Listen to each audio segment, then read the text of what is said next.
Bonjour à tous. Donc moi je vais vous parler du projet MarsProof, qui est un projet qu'on vient de démarrer et dont le but consiste à, en open source, construire des briques qui pourront aider l'humanité à devenir une espèce sur plusieurs planètes. Et on va s'intéresser particulièrement à la planète Mars, parce que par rapport aux autres alternatives, il va y avoir plein de trucs cool sur la Lune, Vénus c'est un use case intéressant mais un peu plus compliqué.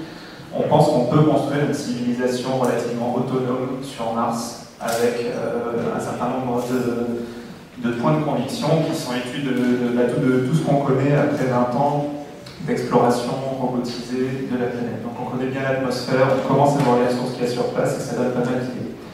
Alors, comment est-ce qu'on va sur Mars? En fait, j'ai remis pour mémoire le profil le plus élégant, bien qu'un peu simpliste d'un certain côté, mais de Mars Direct, le scénario du brique. Donc on envoie un vaisseau qui produit du fuel, 2 ans après, un autre vaisseau qui utilise le fuel pour revenir.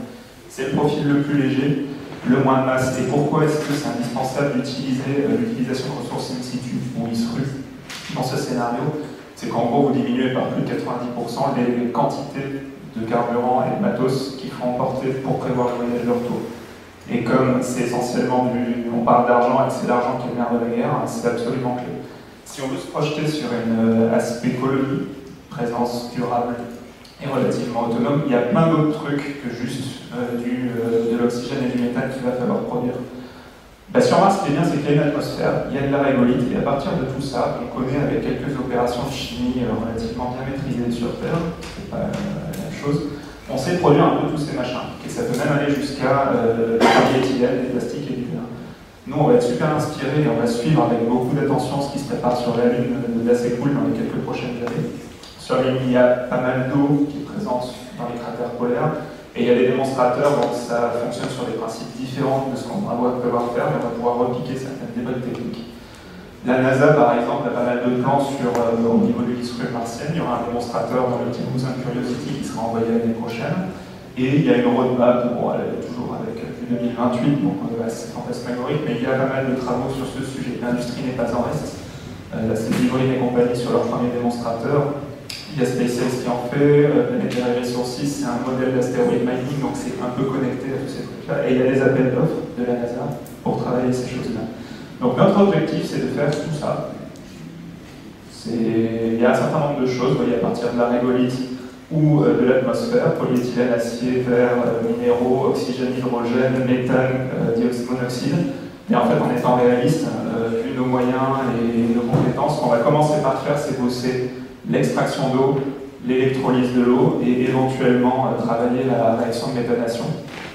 Et en support, on va avoir besoin d'un certain nombre de trucs, notamment de simuler l'atmosphère. Donc ça, c'est notre première brique qui est la plus avancée parce qu'on a au moins un petit peu de matos dans ma cave à date. Donc on va partir sur quelque chose de vraiment version simple, une enceinte en bois, le froid avec le carboglace et une pompe à palette. Derrière, on commence à se renseigner pour la partie extraction de l'eau.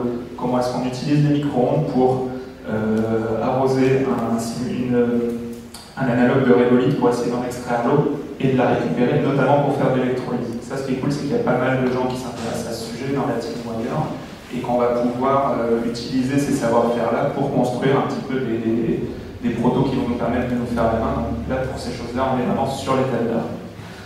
La suite, ça sera d'avoir du matos qui fonctionne, mais qui est aussi utilisable un peu en condition. Donc une option pourrait être de les tester. On a pas mal de gens qui sont de la Mars Society dans la team.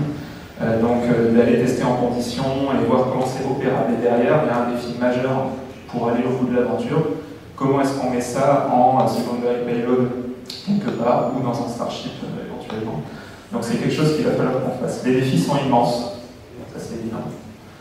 Donc aujourd'hui, on a besoin de vous. En fait, on a besoin de vous et on fait cette presse. Aujourd'hui, je représente l'équipe parce qu'on a besoin de l'accès à vos réseaux, aux compétences, aux gens que vous pouvez connaître, qu'on est intéressé par faire des partenariats avec des associations, avec des industriels. Et en particulier, si ça pique votre curiosité, la team est actuellement, après un an de solitude, dans une phase d'hyper-croissance depuis le mois d'août. Et donc, on est en train de se structurer. Donc, on va avoir en dehors de l'Île-de-France des pôles en Alsace bientôt, Lyon, Toulouse et la région Grand Sud. Donc retrouvez-nous à la Session et puis on va être bientôt présent sur les réseaux sociaux également, poster des vidéos sur le projet. Merci à tous.